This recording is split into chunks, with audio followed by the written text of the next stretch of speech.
Amis de la poésie, bonsoir. Lors de la précédente vidéo, nous avions vu que Baudelaire avait un avis assez critique sur la consommation de hashish. Dans son livre « Les paradis artificiels », il parle en réalité surtout de l'opium, nous proposant un commentaire très poussé du livre de Thomas de Quincey titré « Les confessions d'un mangeur d'opium anglais ». À la fin de ces paradis artificiels, dont le titre pourrait laisser entendre que les drogues sont la plus belle manière d'être heureux sur Terre, à la fin de ces paradis artificiels, donc, Charles Baudelaire en arrive à la conclusion qu'il n'y a rien de plus délétère que la prise de drogue, tant pour la paix de l'âme que pour la création artistique. Mais alors, à toute cette génération de poètes maudits du XIXe siècle, à tous ces beatniks du XXe siècle, à tous ces artistes sans talent du XXIe siècle, si on leur enlève la drogue, il reste quoi? C'est ce à quoi nous allons essayer de répondre au cours de cette vidéo. Au XIXe siècle, l'opium était très répandu, notamment sous la forme de teinture qu'on appelait laudanum. Si en France, l'accès au laudanum était plus ou moins réglementé, en Angleterre il était en libre accès et très bon marché, créant des ravages dans toutes les classes de la société anglaise, notamment les classes laborieuses. D'ailleurs, nombre d'écrivains et poètes britanniques de cette époque étaient opiomanes. John Keats, Samuel Taylor Coleridge, Alfred Tennyson, Percy Shelley, Walter Scott, Charles Dickens, et bien sûr, Thomas de Quincey. Le poète français Laurent Théiède, qui était morphinomade, a pour sa part écrit un livre appelé « La noire idole » qui parle des ravages de la morphine. Des ravages et des bienfaits qu'elle apporte. Il confère aux patients l'oubli momentané des plus cruelles douleurs. C'est un remède désangoissant. Il faut savoir que Laurent Théiède était certes un poète de salon au penchant anarchiste, mais c'était aussi un homme d'action qui a participé à énormément de duels, eu de nombreuses blessures et perdit même un œil dans un attentat terroriste. Pourtant, il ne parle pas de douleur physique, mais bien de souffrance de l'âme. Plus encore, il s'attarde sur ce qui nous intéresse, le rôle de la morphine dans la création artistique.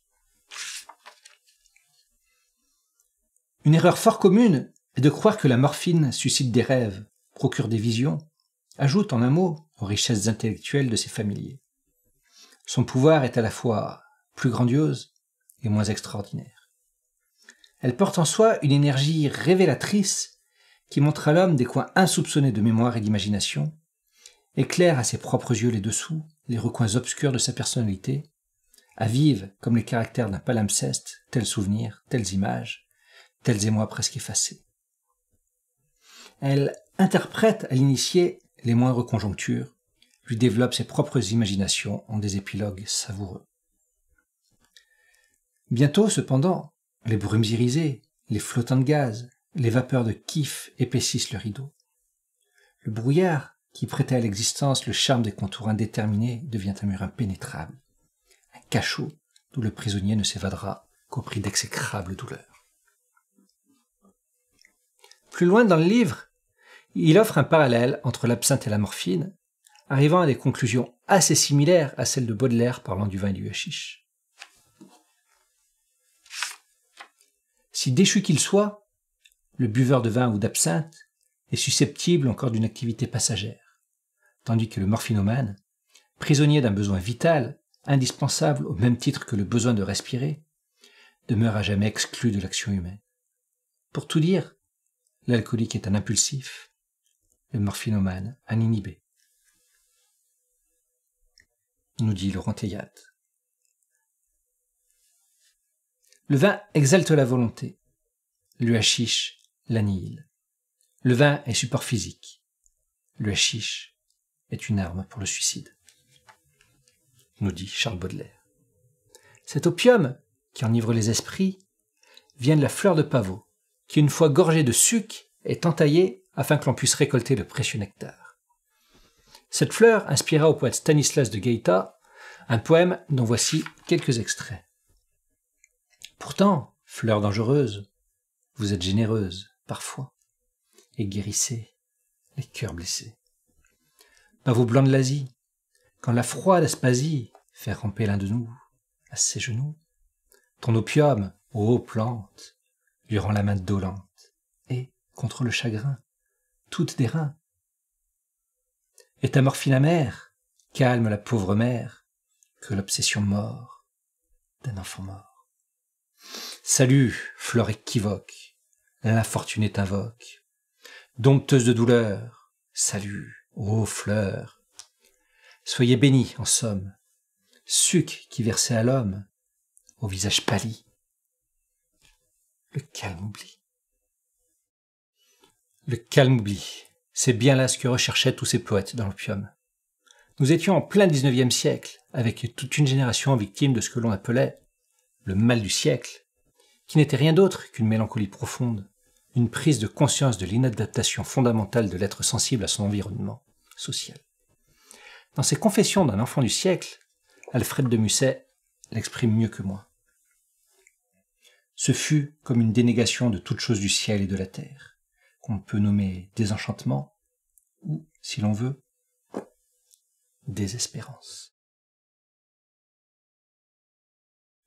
Mais oublions Théiade et Musset pour revenir à Charles Baudelaire. Le poème qui traite le mieux de l'aspect délétère des addictions, c'est probablement ce poème, Le Poison.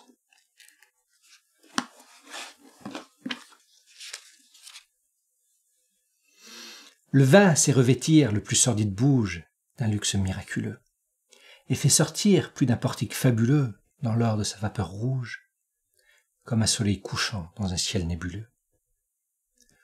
L'opium agrandit ce qui n'a pas de borne, allonge l'illimité, approfondit le temps, creuse la volupté, et de plaisir noir et morne, remplit l'âme au-delà de sa capacité.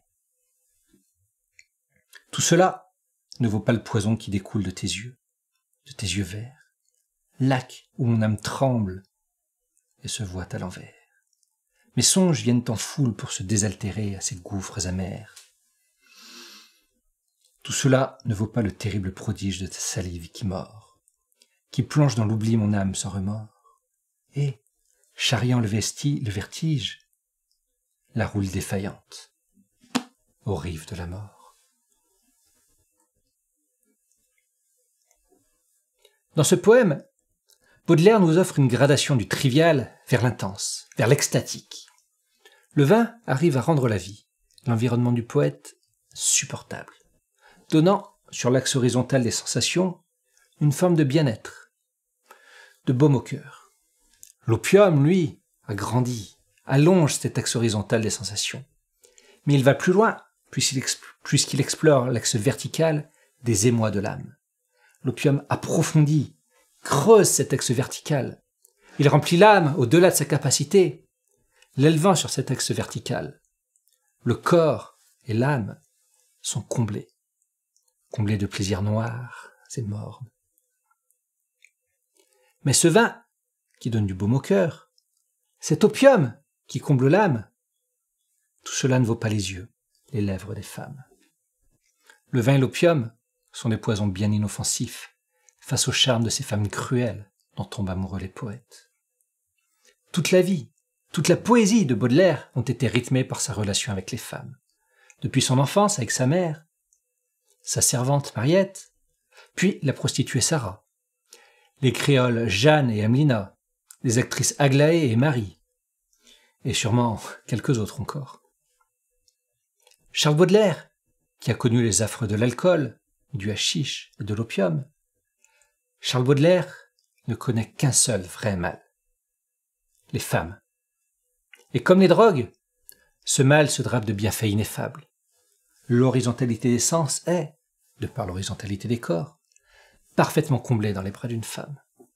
Et la verticalité de l'âme est propulsée jusqu'aux cieux par l'amour, puis projetée jusqu'au tréfonds des enfers, tel un ange déchu par la détresse amoureuse.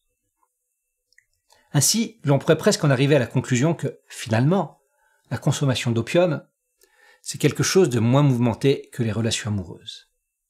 C'est la conclusion que semble en tirer Pierre Drieux-La Rochelle dans son court roman « Le feu follet ».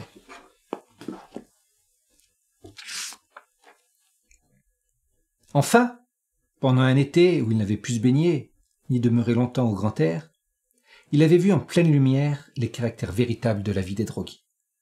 Elle est rangée, casanière, pantouflarde.